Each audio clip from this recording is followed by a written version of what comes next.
le Seigneur bénisse. Nous saluons dans le nom puissant de notre Seigneur Jésus.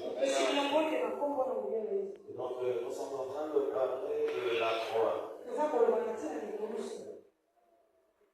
On entend parler de la croix. Et on se dit la croix. Quand Jésus est mort à la croix, le méchant croyait qu'il a été exécuté.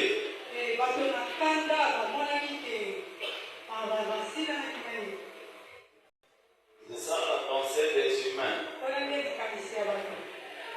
Et c'est ce que l'ennemi se disait dans sa tête. Pourquoi ils ont eu cette pensée et pourquoi même les gens qui te voient prier, ils nous entendent prier, leur souhait, c'est qu'ils souhaitent que le mal arrive là-bas, que cette église la fait. C'est-à-dire, ça c'est la pensée de ton ennemi, de ton sœur.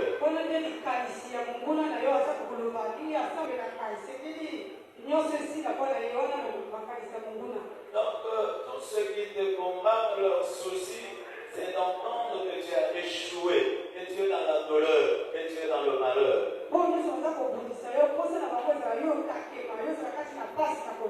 Je le verrai même pour l'œuvre de Dieu qui est en train de dire, même tel que nous sommes là.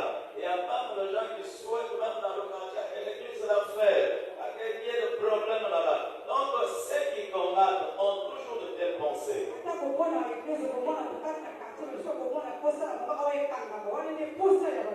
Et pourquoi les gens se sont dit que Christ a été exécuté dans leur pensée?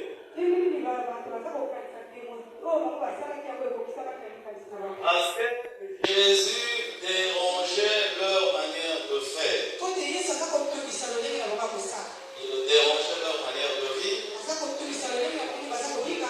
Et il ne se rendait pas compte aussi que, arrivé à la croix, Jésus, c'était par la volonté de Dieu. Alléluia. Si Jésus est mort à la croix, c'était par la volonté de Dieu. Dieu a voulu que Christ soit crucifié à la croix. Voilà pourquoi j'aimerais bien que tu nous suives afin que tu comprennes la croix, c'est quoi? Quel est le travail que Christ avait fait à la croix? Quel est le bénéfice que toi tu as pour la croix? C'est une folie pour le païen, pour les gens qui ne croient pas en Jésus, pour les gens qui nous entendent parler, qui nous voient prier. C'est la folie pour eux.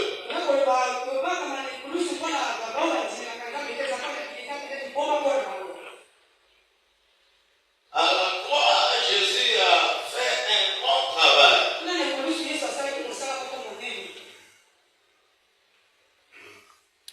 La première des choses que Christ a fait à la croix, il a révélé sa puissance. Il a montré au monde comment il est puissant. Donc la croix de Jésus, c'est un lieu de la puissance. La croix, c'est pour le puissant. Jésus a démontré au diable et avec ses acolytes, ses collaborateurs, que Jésus-Christ est puissant. Voilà pourquoi leurs enfants, leurs envoyés, ils trouvent que quand on parle de la croix, c'est de la folie.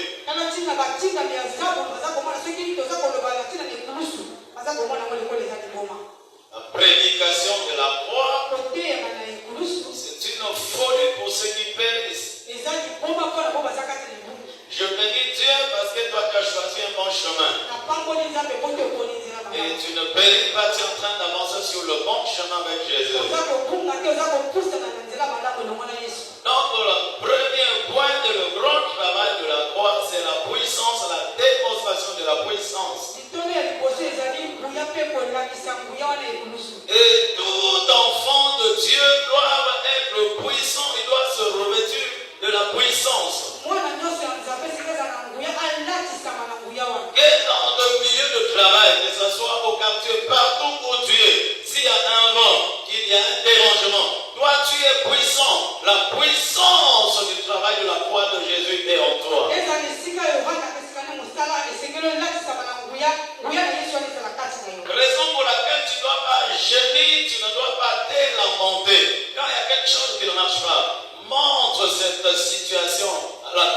Jésus, là où Christ leur a crucifié, il a démontré la puissance.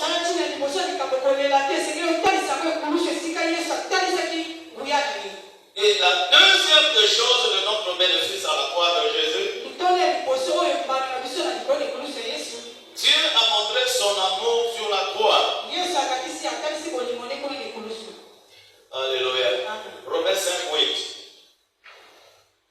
Dieu a montré son amour à la croix. Regardez en bas debout. Romains 5:8, la Bible dit ceci.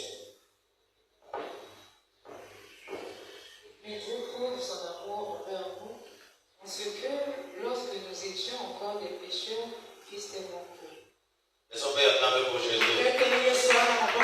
Dieu prouve son amour pour nous. Lorsque nous étions encore pécheurs, toi tu ne vis plus dans le péché, tu peux trébucher. Vivre est différent de celui qui fait. Et un chrétien commet des erreurs. Et il repart ses erreurs, il continue le chemin avec Jésus. Dans cette vie et sur notre manière de vivre dans le mal où nous étions, Christ a montré son amour en donnant sa vie à la croix. La croix, c'est où Jésus a confirmé son amour pour nous. Voilà pourquoi la Bible dit dans le livre de Jean, Dieu a tant aimé le monde. Il a aimé le monde et il fait quoi? Il a donné au monde qu'il a aimé.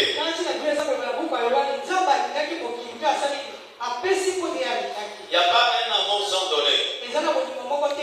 Si quelqu'un dit qu'il aime, il doit donner. Si quelqu'un te parle de son amour, il doit prouver son amour. Et ça soit au niveau de ta famille, et ça soit dans tes relations, et ça soit au quartier partout. Si quelqu'un parle de l'amour, le fruit de l'amour, c'est le donner. S'il n'y a pas de donner, il n'y a pas d'amour. Et la Bible dit, Dieu a aimé le monde. Et il nous a donné son fils. Le fils qui était le seul. Donc le deuxième bénéfice que nous avons pour la croix, c'est l'amour que Dieu a manifesté pour nous. Ça, tu dois le retenir. Que Dieu t'aime. C'est ce que je voulais dire à quelqu'un ce matin. Que Jésus-Christ t'aime. L'amour de Jésus est dans ta vie. Il est allé à la croix pour prouver qu'il t'aime. Il n'y a pas une personne qui pourra t'aimer comme Jésus. Même ta maman qui t'a porté dans le ventre, qui avait de malaise, ne peut pas t'aimer comme Jésus. Même ton père qui est en train de penser pour te soutenir dans beaucoup de chemins, ne pourra jamais t'aimer comme Jésus. Le seul qui est allé à la croix pour toi, c'est Jésus-Christ de Nazareth. Donc Dieu montre son amour pour nous à la croix de Golgotha. Et donc la croix, c'est le lieu où nous avons bénéficié du fruit de l'amour de Jésus. Voilà pourquoi un chrétien doit apprendre à aimer son prochain. Quand tu as de la haine dans ton cœur, le fruit de Dieu n'est pas là. Dieu ne marche pas avec toi. Et la gloire de Dieu ne pourra pas se manifester dans ta vie.